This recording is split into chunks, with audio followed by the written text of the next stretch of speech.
This, please, onto the platform.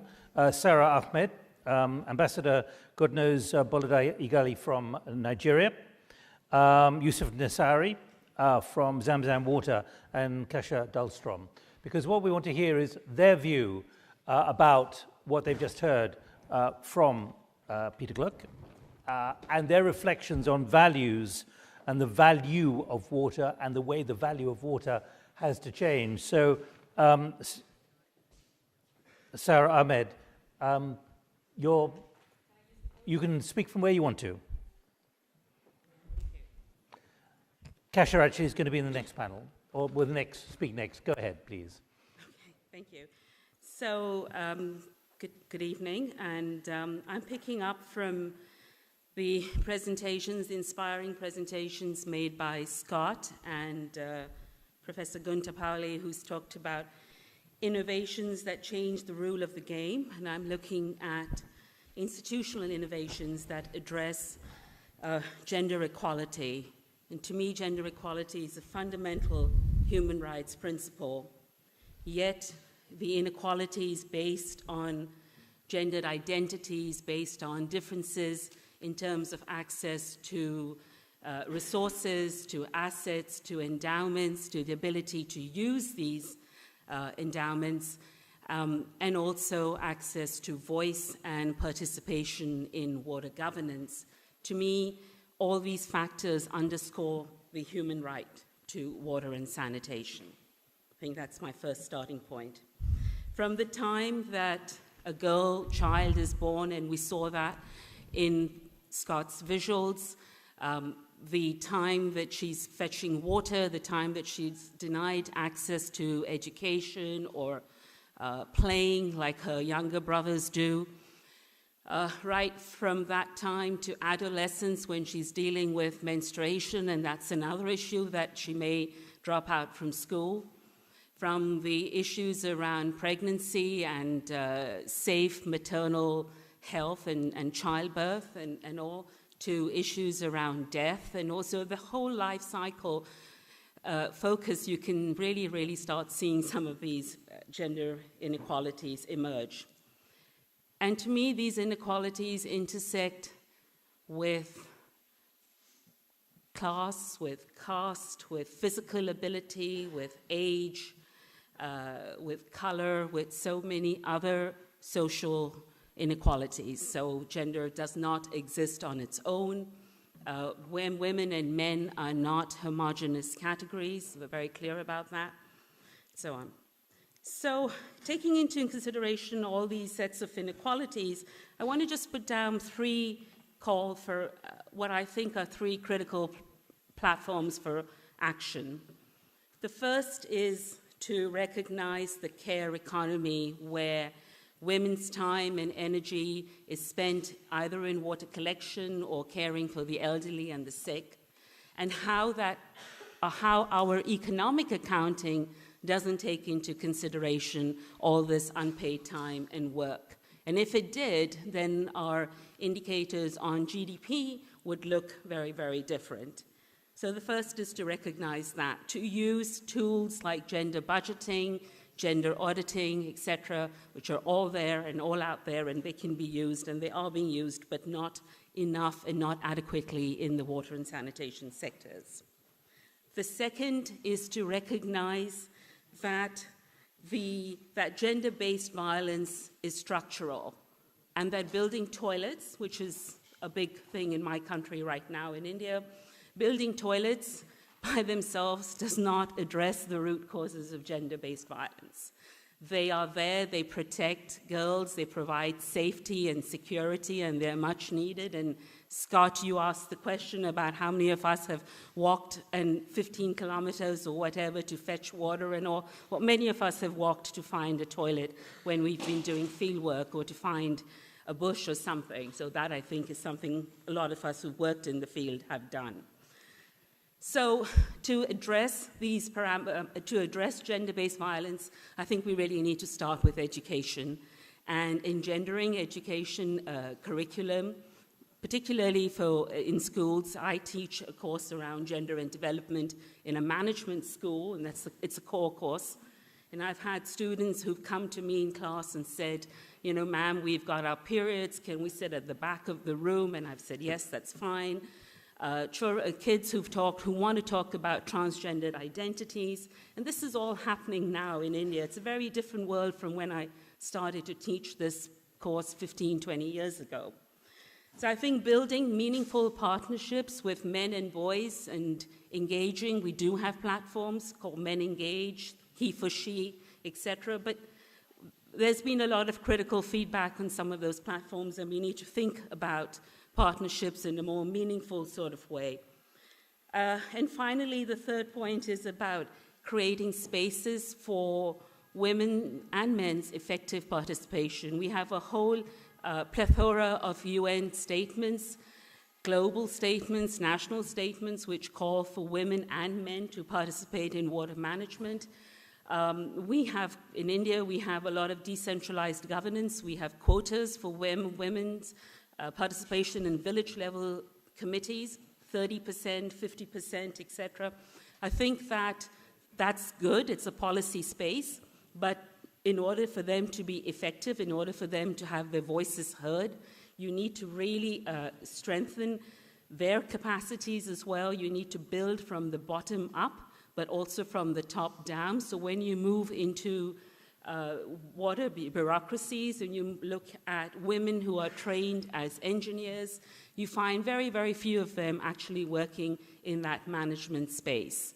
And I think that's important. So moving from communities to district levels to state bureaucracies and national policies and having all those spaces effectively gendered, that is a tremendous challenge for us.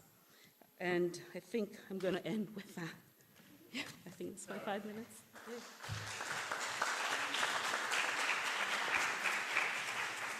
Sarah Ahmed, thank you, a gender and water specialist, board member of WaterAid of India. Now let's go to Nigeria. You're no longer in government, but you were, God knows, Igali, a former Secretary of Power and Water Resources of Nigeria. When you hear what Peter Glick was saying, what Sarah has been saying, how do you think value is put on water in your country? At a time when, of course, your financial situation is dramatically worsened by the problems of oil and the oil price. Thank you very much. Let me begin by joining others to express how privileged we are to be here and commend the Holy Father and the Pontifical Council for this conference. I think this is one of the most incredible conferences on water that I've attended. Many of us meet in different places, Stockholm Water Week and all over the place, and we do a lot of talking. And I think this is what we've seen today and heard today has been most profound and touching. Having said that, I think at the level of humanity, and now that the Holy Father has taken it up, there is the basic understanding that water is fundamental to human existence and is very important. But there's a lot of talking and very little action. So we see that we do not lack the legal framework. We do not lack the laws. We don't lack the declaration. From 1948, the Universal Declaration of Human Rights has recognized indirectly water as a human right, and so on and so forth. At African level, we have the Sharm el-Sheikh Declaration of Ministers of Water, 2009, the Tunis understanding that by 2025, every African will have water to drink and water for other uses. And at national levels, as we've heard, a lot has been said, but not much is being achieved. And I think that is a cause for concern. And that is why I believe that the Holy Father has taken it up, because it means that, water is fundamental.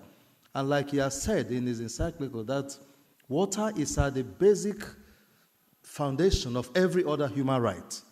And it means that the absence of water for multipurpose use is an emergency. It's a challenge beyond description. From what we have seen, and the reality and the truth is that every morning, unfortunately, culturally, in many parts of the world, the girl child has to still go and get water. So every morning a girl wakes up 5:30 in the morning and has to go look for water for the rest of the family.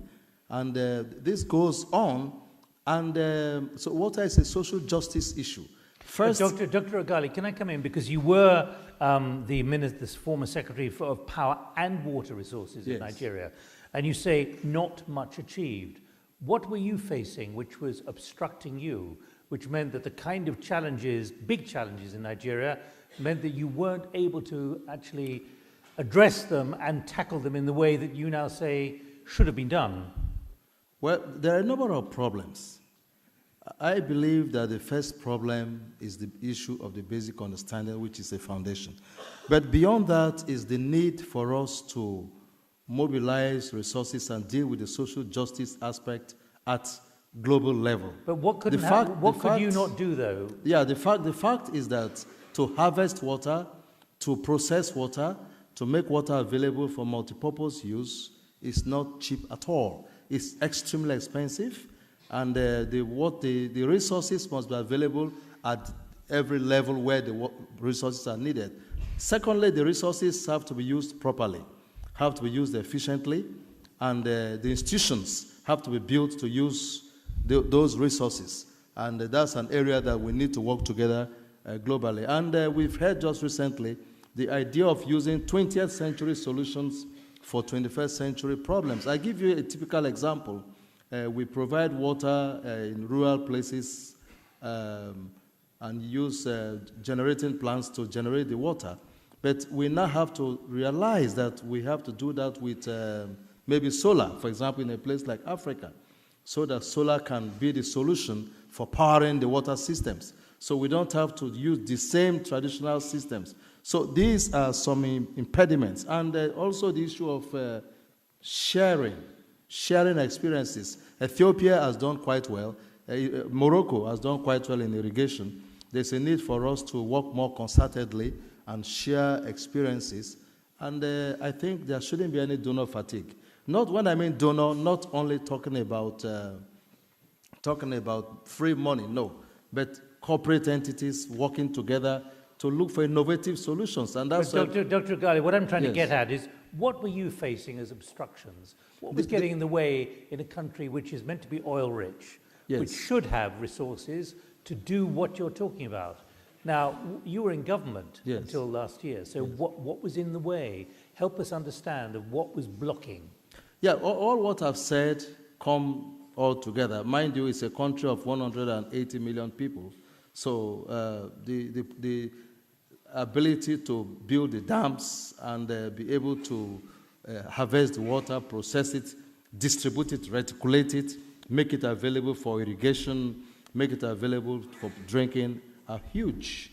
And also managing the other issues connected with the institution, building institutions to see more water in a modern way, and balancing properly between water as a social good or a universal commonwealth and also the commerciality of water are all challenges. And these are the things we try to do. All right, but final question. Before the oil price fell 60% 3 years ago and became a massive financial problem for Nigeria, why were you not using oil wealth to actually build this? No, we did. Water capability? We did, and we moved the water availability from 20% today to 60%. So it's a good mileage. It's not where we should be, but from 20% we moved to 60%. And I think, according to the MDGs, and I think that is 58-60%, and I think that is a fairly good mileage. All right, well, let me go to Yusuf Nasari, socialpreneur, entrepreneur, and founder of Zamzam Water. Value of water, how much is it appreciated in what you're doing? Just explain what you do.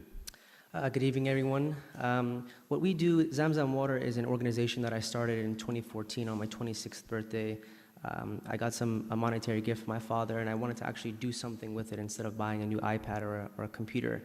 I wanted to create an opportunity, and Zamzam actually means to come together. So I wanted to create an opportunity for the youth to come together to try to serve those that are disadvantaged. I took a couple of trips while going to school in undergraduate at St. Mary's College of California, a Catholic private Lasallian school, to Rwanda. And when I went to Rwanda, my life completely changed, seeing individuals living in conditions such as those. My family is from Afghanistan. I was born in America, but my family sought refuge in Afghanistan in 1980. So growing up in a family such as that and understanding the trials and tribulations that they went to, I was more so empathetic to certain situations. And we started out raising funds for a water well through social media. We built our first well in Uganda. And what I wanted to do with our organization was that transparency and visibility was the number one thing, because as far as the youth goes, we mentioned earlier tonight the statistics that people do not trust charities, and I wanted us to be different. And how is that possible? Is that the youth would facilitate the entire organization. I'm the eldest of all of the board members. I'm 28 years old, and we are a 100% volunteer-based organization. So we can 100% say that all of our funds can go straight back into the organization and to the projects themselves, because no one receives any type of monetary compensation.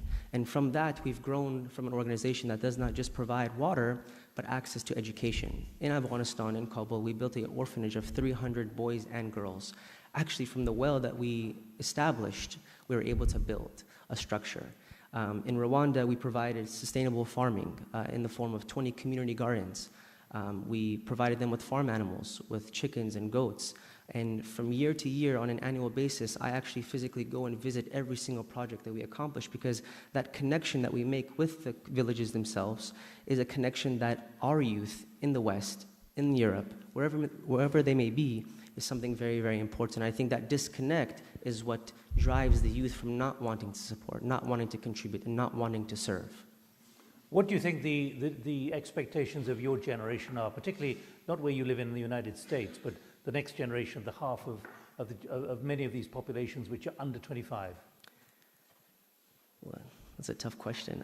The expectation, I would think, is that we feel that we deserve a place at the table, but not just at the table, but a plate to eat as well. I feel that next year, hopefully at this water conference, I'm not the only youth organization that's represented here. I want there to be 5 times as more, and then the following year for them to be 10 times as more, because for me, Zamzam means to come together, and I want to bring everyone together to understand that this is a problem that my generation is going to have to answer for, because I have a 2.5-year-old niece, and I want to create a better life for her and not have to worry that previous generations, the mistakes that they made, the failures that they made, that we actually tried to do something, anything, regardless What of happens what it when is. you mention that elsewhere? What kind of resistance do you face still? Trust. Trust is the biggest thing. Because of my age, because of the lack of years of our organization since its inception, the biggest thing is people don't want to take the youth serious. And my whole initiative, my whole inspiration and motivation is to show others that the youth can accomplish something. I didn't have a huge grant. I didn't have a huge trust fund that allowed me to create an organization. I had $250. And from there, in the past 28 months or so, we've raised over $650,000 and accomplished and completed over 15 water projects in Uganda, in Gaza, in Rwanda, and in Afghanistan. And we haven't taken $1 from any corporate funding. All of our funds come from the grassroots level. We have the youth donating that continue to donate.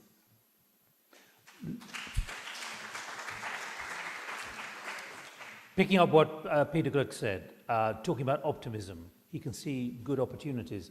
You come from a country where 1 million people come onto the jobs market every month, 12 million a year in India. Now, when you listen to what we just heard from Yusuf, help us understand the expectations still, particularly as you have more in your countries, Sarah, who are moving towards the middle class. They're coming off the bottom, therefore they have greater awareness, they're more connected and so on. How much this is, if you like, a political time bomb, whether it's be Modi or any other leader or any other state leader? Okay, it's a good question.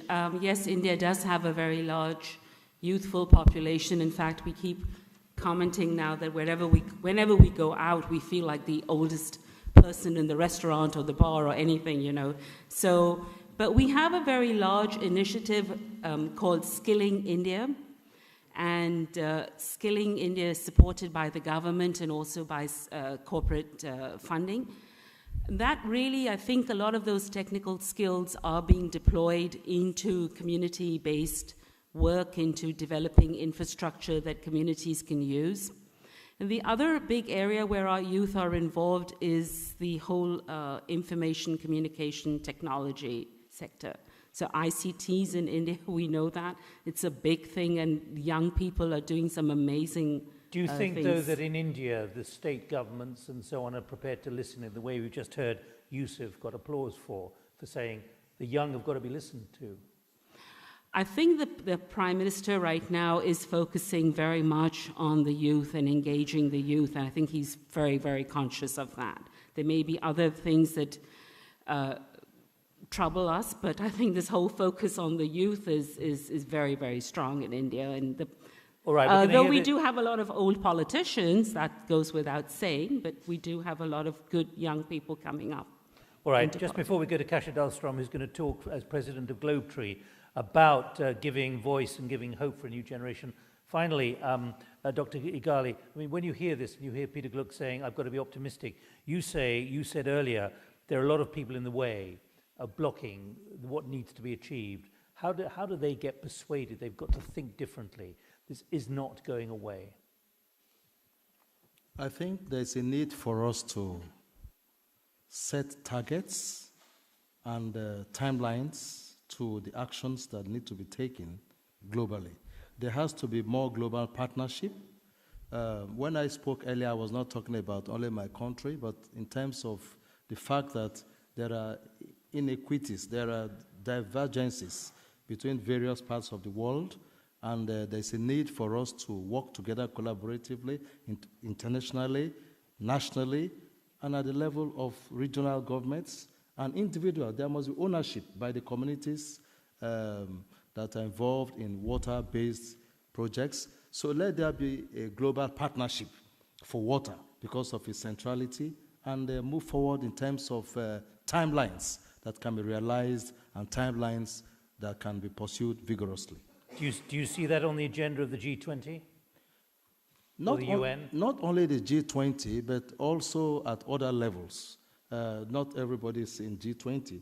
So, yes, the UN will play a major role, but I also see regional bodies and sub-regional bodies and national governments. And now that the church has taken it up, I think other faiths and other faith-based groups can also play a major role in creating the awareness that this is a global challenge, and particularly for generations like him, for us to ensure that if we are beginning to experience some scarcity, our children will have water all over the world in the quantity and in the quality that it should be. All right, good. Thank you very much indeed, Dr. Igali, and also Sarah Ahmed, and also Yusuf Nasari. Thank you very much indeed.